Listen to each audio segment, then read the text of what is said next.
Bismillahirrahmanirrahim. Assalamualaikum warahmatullahi wabarakatuh.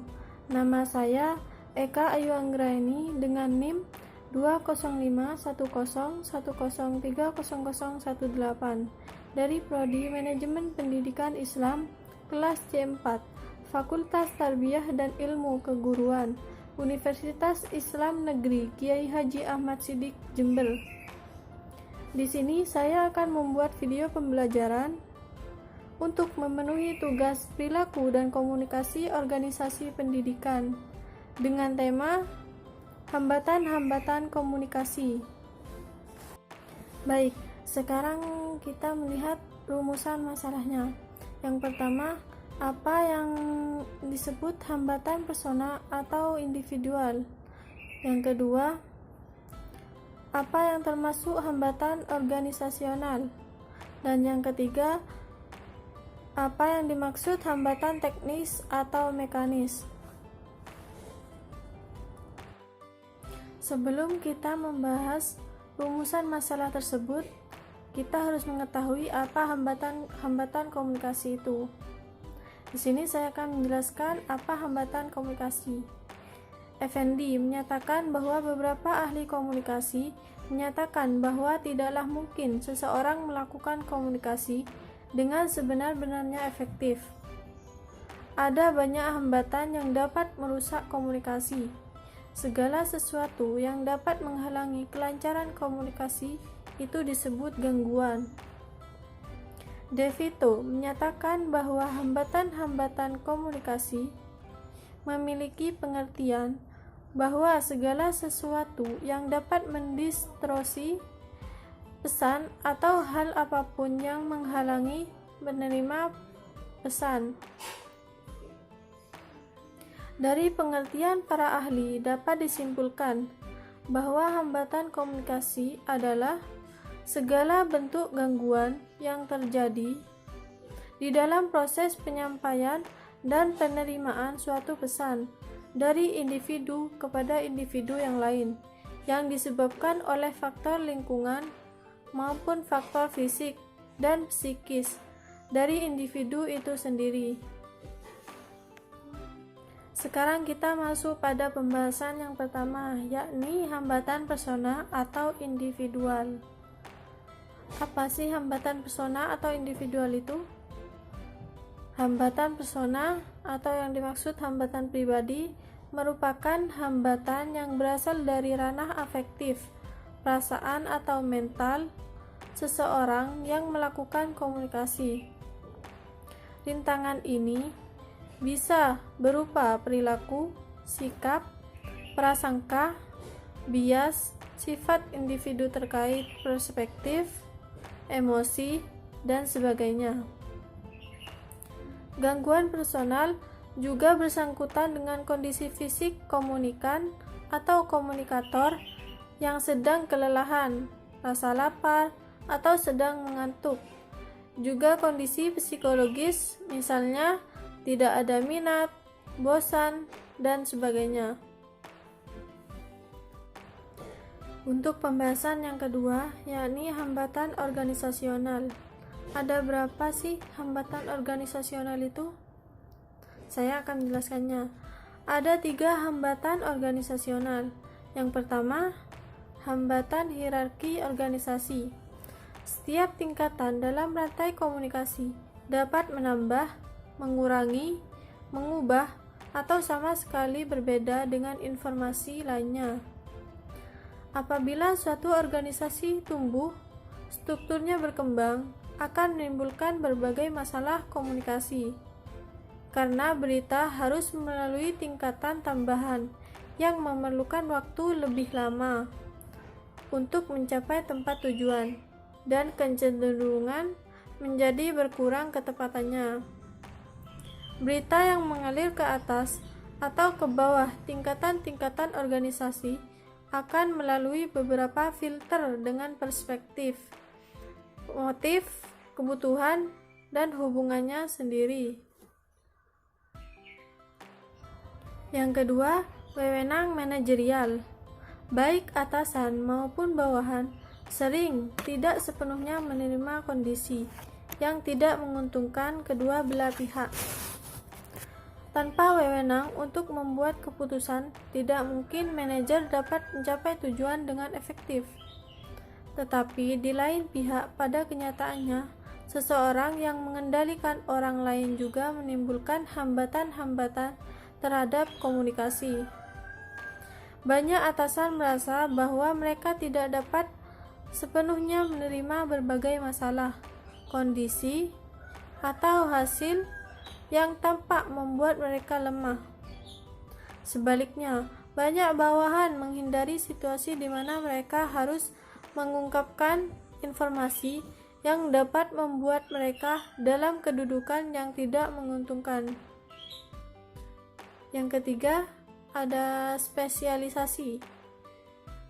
Meskipun spesialisasi adalah prinsip dasar organisasi, tetapi juga menciptakan masalah-masalah komunikasi, di mana hal ini cenderung memisahkan orang-orang. Bahkan, bila mereka bekerja saling berdekatan, perbedaan funasi, kepentingan, dan istilah-istilah pekerjaan dapat membuat orang-orang merasa bahwa mereka hidup dalam dunia yang berbeda.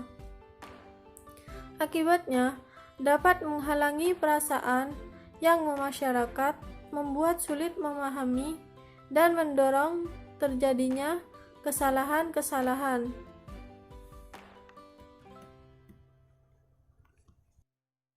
Untuk pembahasan yang ketiga, ialah hambatan teknis atau mekanik. Keterbatasan fasilitas dan peralatan komunikasi dari sisi teknologi semakin berkurang dengan adanya temuan baru di bidang kemajuan teknologi komunikasi dan informasi, sehingga saluran komunikasi dapat diandalkan dan efisien sebagai media komunikasi. Menurut dalam bukunya Cruden dan Sherman, Personal Management, jenis hambatan teknis dari komunikasi ada 4. Yang pertama, tidak adanya rencana atau prosedur kerja yang jelas. Yang kedua, kurangnya informasi atau penjelasan. Yang ketiga, kurangnya keterampilan membaca. Yang keempat, pemilihan media atau saluran yang kurang tepat. Hambatan teknis atau mekanis dijumpai pada media yang dipergunakan dalam melancarkan komunikasi. Banyak contoh yang kita alami dalam kehidupan sehari-hari. Suara telepon yang tidak jelas, ketika huruf buram pada surat, suara yang hilang muncul pada pesawat, berita surat kabar yang sulit dicari sambungan kolumnya, gambar yang meliuk-liuk pada pesawat televisi, dan lain-lain.